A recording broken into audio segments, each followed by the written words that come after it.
Ya, setengah jam dimulai dari sekarang. Siap. Dona Widya. Dona Widya. Pakai Dona Saraswati dong. Dona Widya Saraswati. Iya. 008 juga nggak? Enggak, kalau 008 ya enggak. Halo Don, gimana Halo. kabar? Baik, kabar baik. Oke. Mas Irfan? Sehat selalu, sukses selalu, cuan Amin. selalu. Cuan selalu. Yang Cuan agak susah selalu. ya. Iya. Wah ini jadwalnya Dona lumayan padat nih ya. Lumayan padat sih. Agak menyita waktu. Jadwal. Ya. Begitulah. Mau nggak mau harus penyesuaian ya kita Iya. juga ya. Oke. Boleh diceritain nggak? Apa tuh? Dona ini sebenarnya orangnya gimana, karakternya apa, profesinya apa, kerja di mana gitu-gitu. Oh, oke. Aslinya di mana, kenapa tiba-tiba ada di Semarang? Lama banget. Lama banget. Yang harusnya nggak lama banget ya. Yang harusnya nggak lama banget. Karena kayak main ke Semarang aja jarang gitu kan. Iya. Tahu-tahu datang aja di coffee shop yang di atas tuh. Wih, apa ini? Oh yang Tahu-tahu udah setahun dari sekarang. Iya, udah Iya. baru mau setahun. Baru mau setahun Iya. di Semarangnya ya. Hmm. Oke. Yo. Jadi namaku Dona. Mm-hmm. I'm working at Tanah Merah Coffee. Tanah Merah, Tentrem Tanah ya. Merah Coffee Tentrem Mall. Terus habis itu ya dari Jogja, terus harus dipindahkan ke sini, Dipindahkan. karena emang kalau dari perusahaan sendiri kan butuh yang udah berpengalaman dari tempat sebelumnya Ah. untuk membawa culture-nya gitu sih. Culture-nya Tanah Merah itu kayak gimana gitu ya di Yes. sini ya. Kalau yang di Jogja tuh kemarin waktu awal-awal buka tuh langsung boom. Boom, karena kita kebetulan juga banyak promo di sana. Iya. Iya. Waktu di Semarang itu pas Covid ya sih? Masih Covid. Masih Covid ya, tapi Masih Covid.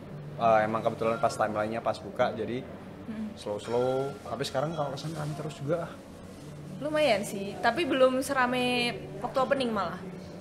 Kemarin waktu event kan bolak-balik tuh aku naik turun. Oh, iya, itu juga Gila, lumayan rame sibuk sih. bener.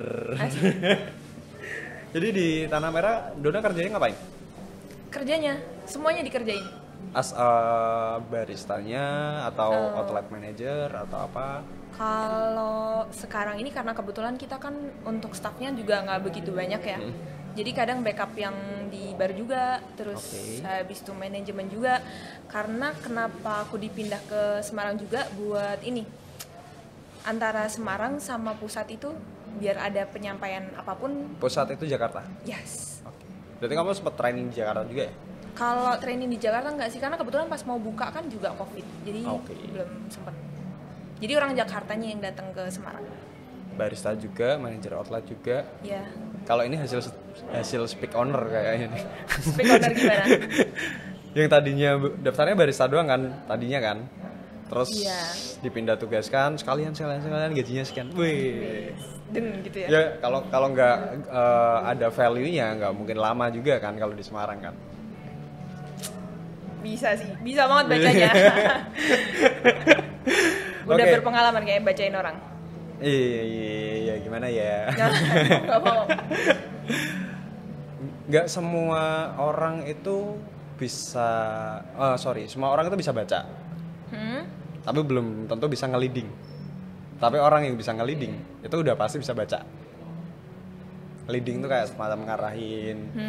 Kita mau ini nih kayak podcast nih, kita pembicaraannya mau di mana. Padahal skripnya kayak gini, tahu-tahu udah loncat aja ke sini kayak gitu. Oh iya sih, benar. Ntar balik lagi. Itu kan- Muter-muter tapi ujungnya tetap sama. Yes, itu kan ya gimana ya, leader juga harus kita tahu momentum, kita harus tahu positioning kayak gitu. Terus kenapa aku yang jawab ya? Jadi kayak aku yang Jadi di podcast aku ini, yang kamu hostnya. hostnya ya. Aduh.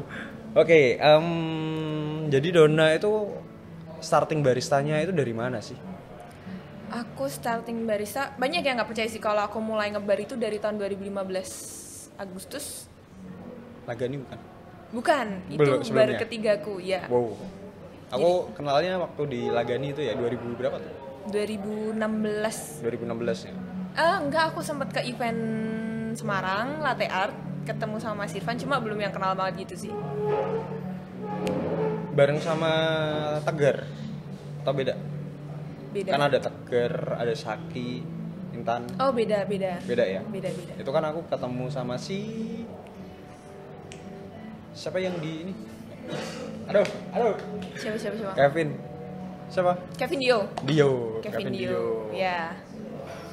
Tuh aku kan pertama Jogja kan kenalnya sama itu kan. Oh. Itu kan terus di Jogja circle-nya ternyata itu sama.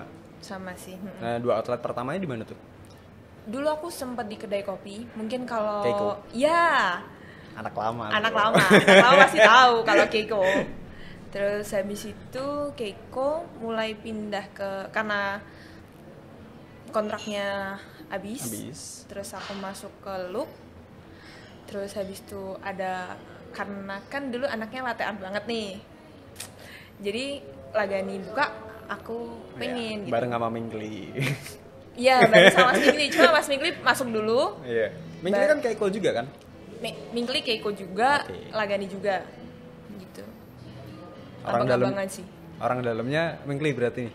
Orang dalamnya kebetulan nggak ada. Oh, nggak ada. Belum ada. Jadi belum terlalu ini sih happening. Ke orang dalam banget. Jadi waktu itu mereka kayak kasih apa ya? Coba aja gitu.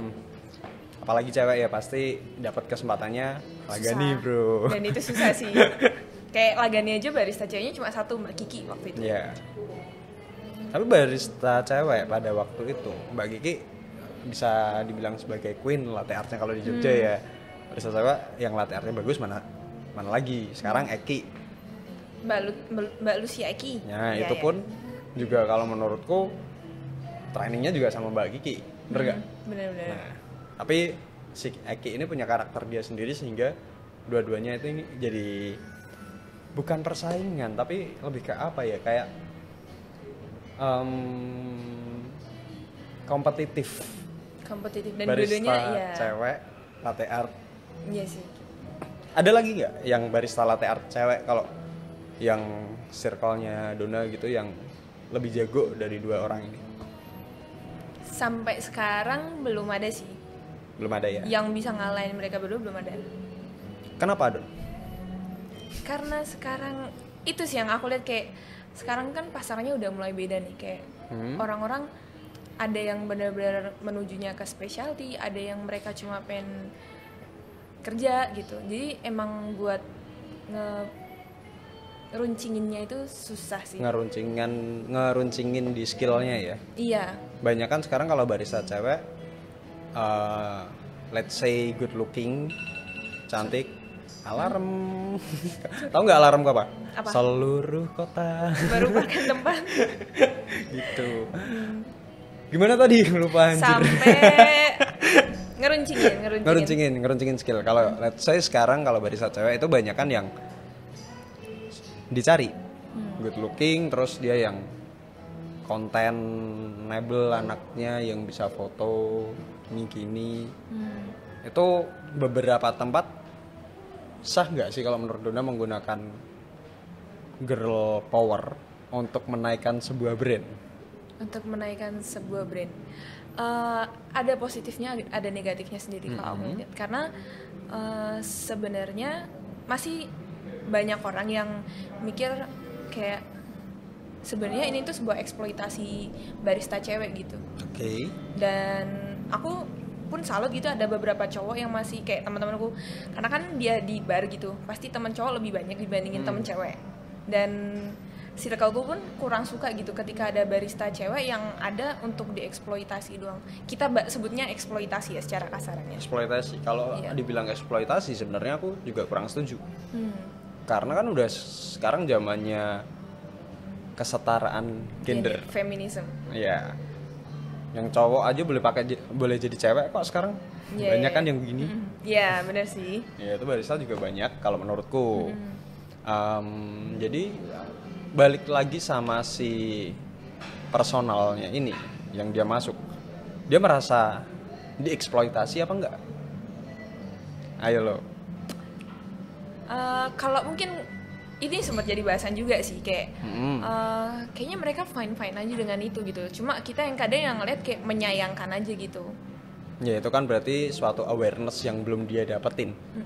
Nah itu kan bisa jadi dari outlet itu, bukan melihat memanfaatkan ya, tapi lebih ke arah opportunities dari kedua belah pihak. Jadi kalau eksploitasi nih, kamu cantik, kerja di tempatku, bayaran sekian, mau nggak? Kerjanya ngapain? Nggak usah pegang cuci-cucian, mau megang kopi, porta, miljak, bikin love, kelar. Itu eksploitasi kalau aku. Tapi kalau dia masih beres-beres, masih ngepel, masih kayak as a barista usually gitu sih, ya menurutku itu bukan eksploitasi. Itu adalah sebuah kesempatan untuk si anak ini, dia bisa memanfaatkan gift-nya dia sendiri nggak untuk lebih let's say lebih ke arah profesi si barista ini, atau dia lebih ke arah dia mau kerjaannya tuh ya udah, ini adanya barista, dia nggak ada skill, diajarin, plusnya buat perusahaan dia good looking, bisa buat jadi model atau apa, itu kan sebenarnya bukan eksploitasi. Ayo eksploitasi. Bisa sih, jadi berarti lebih dilihat dari sisi orangnya tersebut juga ya. Iya. Pengucapan eksploitasi ini. Betul sekali.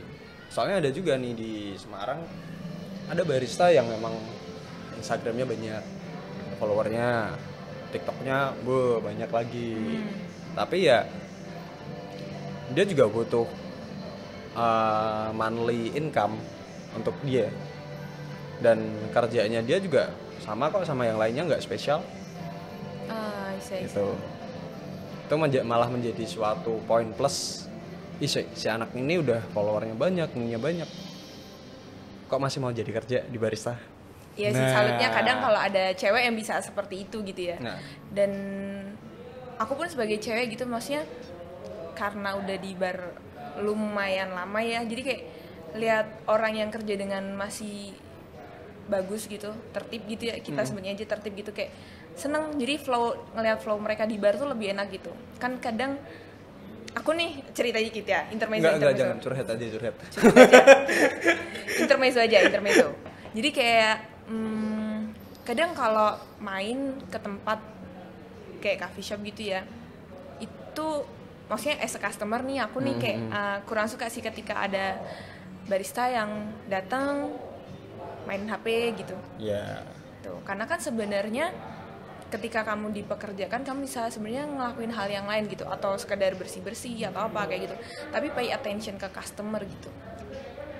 Pay attention ke customer, jadi emang lebih aware ya customer lagi butuh apa daripada dia mainan HP kan? Iya, maksudnya sebenarnya ada pekerjaan yang bisa kamu kerjain, cuma mungkin main fokusmu udah nggak ke situ, jadi terlalu fokus itu ke yang lain. Hitungannya sih merugikan perusahaan, jadinya kayak defisiasi jam kerja. Itu kan biasanya ada hitungannya tuh, dalam 1 jam si barista akan nganggur berapa menit. Nah, yang harusnya dia ngerjain dalam 1 jam tuh 50 menit, 10 menitnya buat saya cari atensi tadi plus istirahat, itu malah dikurangin kerjanya, yang penting bisa mainan HP, bisa upload dan yang lain-lain ya. Oke, kalau dari Donna sendiri, apa sih yang dilihat dari profesi si barista ini? Kenapa bisa sampai bertahan lama dari 2015? Karena aku ngeliat mungkin kayak aku bisa ngelakuin hal yang baik di sini gitu loh. Aku ngerasa kayak setelah beberapa hal yang aku lakuin gitu, yang aku kerjain, dan aku ngerasa kayak aku bisa melakukan hal yang terbaik gitu di sini gitu. Contoh yang terbaik itu apa nih? Bahasanya tinggi banget ya. Iya, makanya terbaiknya tiap orang beda-beda nih soalnya. Kayak gimana ya? Aku bisa maksimalin sesuatu gitu di sini. Aku bisa belajar banyak gitu. Kayak as simple as manual brew lah. Oke. Manual brew tuh emang konsepnya aja manual gitu kan. Tapi sebenarnya di dalam itu tuh kita bisa belajar banyak banget. Nah itu sih, kayak ilmuku tuh bisa dipakai di situ semua gitu. Sedangkan kalau feeling, sense, timing, blend gitu.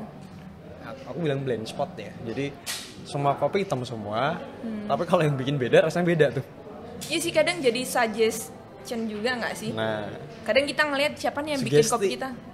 Sugesti visual. Iya. Kalau yang bikin Mbak A nih, wah enak. Kalau yang Mas B, aduh, jarang mandi orangnya udah gini. Ngeliat karakter lagi gak sih? Kadang itu sih aku pernah kayak ada ini mungkin bahasan juga, jadi kayak apa ya, yang kadang ininya di agak hard feelingnya jadi barista cewek ya, ketika ada customer gitu, mereka lebih percaya ketika dibikinin cowok dibandingin dibikinin sama cewek.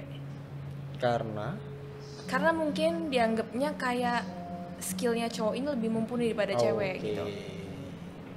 Tapi kan kalau di sini Dona bisa ngebuktiin dari cowok-cowok yang lainnya kan Dona posisinya masih paling atas nih. Kalau di outlet ya? Iya, kalau di outlet. Di outlet. Itu sih. Iya. Atau mungkin gara-gara cewek kalau mau gibah sama cewek ya jadi cowok. Jadi yang lain tuh kayak nggak tahu nih skillnya sampai di mana nih. Kalau yang cewek? Iya, itu pintar menutup skillnya sampai di mana. Kalau yang cowok kan gengsinya biasanya tinggi. Iya sih. Jadi harus tahu nih gini. Ini aku bisa nih latte arting gini. Padahal nggak pernah ikut kompetisi. Sekali kompetisi gini. Tremor. Kalau cewek iya sih. Mereka kayak udah minder duluan mungkin. Karena saingannya para cowok-cowok gitu. Ya, tapi kan bisa buktiin. Bisa suatu sih. Achievement. Untungnya juga sekarang banyak juara-juara juga cewek juga nggak kalah banyak gitu. Iya. Iya kan? Yang kayak yang kompetisi baru keluar nih. Yang Coffee in Good Spirit. Cewek. Terus juara dunia juga terakhir cewek barista. Yang barista cewek yang dia bisa dapat achievement kayak gitu. Itu pengaruh nggak sih sama lama kerjanya dia? Atau dia di 1 tahun nih,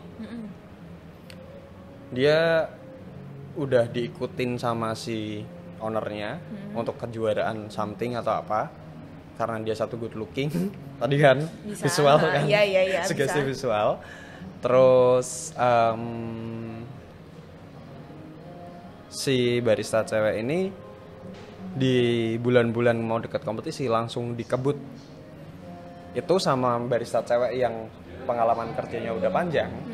Ketika dia ikut kompetisi itu pengaruh nggak buat dia mentalnya, buat dia kemungkinan menang di kompetisinya? Kalau menurut Dona pengaruh nggak? Itu ada pengaruhnya, cuma balik lagi karena biasanya kan ada dari segi finansial, apakah mumpuni nggak. Ketika yang misal nih, oke, jam terbang lebih tinggi yang lama dibanding yang baru. Yang lama sudah pasti passionate ya orangnya. Passionate banget nih, sampai bertahan lama banget kan. Cuma kadang dia punya kendala kayak di finansial dibandingin, karena ketika finansial oke nih bisa apapun banget terjadi. Ya, apapun terjadi. Kayak misal kalau ikut kompetisi nih ya, yang passionate banget nih pakai kopinya ya oke, lokalan gitu ya, kita sebutnya lokalannya. Satu pakai Geisha, kan udah beda tuh. Ya, udah beda amunisi ya. Ya, amunisinya udah beda kayak gitu sih. Mungkin kalau jam terbang tuh lebih ngaruhnya ketika kita emang berada di operasional sih. Lebih berada di operasionalnya, jadi bukan pas kompetisinya yang bisa penilaiannya ya. Iya sih, agak susah sih kalau itu. Kalau dari segi aku sendiri ya, kalau dari kompetisi susahnya di situ buat ngebandinginnya. Kalau menurutmu nih, pengaruhnya barista cewek di industri kopi itu sejauh apa? Kemarin lagi banyak tuh yang kayak barista cantik, pesona barista cantik viral, bla bla bla bla bla. Kalau ada yang pakai kalau mau nyuci piring atau gelas pakai ini dulu, hand glove, biar nggak kasar tangannya. Iya sih, emang aku sejak ngebar tangannya jadi kayak kasar gitu kata emak. Yang pegang baru emak. Iya, jadi kayak dipegang tangannya kok tangannya kasar banget sekarang kayak gitu. Tapi training bu jadi ibu rumah tangga gitu dong. Jauh banget. Tapi kalau menurutku yang gimana tadi barista cewek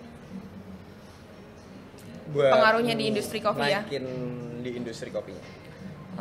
Sebenarnya itu bisa kayak saling ngelengkapin juga. Dari sisi bar, kayak bar pun nggak bisa dipegang cowok doang kayak gitu. Kayak dari segi kebersihan mungkin belum. Iya, disiplinnya juga kalau cowok doang nih kayak susah gitu. Iya. Karena kayak beberapa kali aku ngebar, aku cewek sendiri di bar itu, kayak aku yang jadi kayak yang controlling mereka. Ngontrolnya, jadi kayak apa sih kalau dipanggil tuh kayak emaknya gitu. Emaknya, karena kayak misal nih barang hilang ya, kalau mama kan barang hilang tahu nih barang di situ. Pas dicari nggak ada, giliran kita yang nyari ada, kayak gitu. Sering terjadi. Kalau itu sih perlunya barista cewek sebenarnya kalau di bar ya. Ya, dari operasional. Kita bilang di operasional bar ya, kita fokus ke sana ya. Ya, terus habis itu kalau dari segi service ke customer pun mesti juga butuh cewek gitu loh.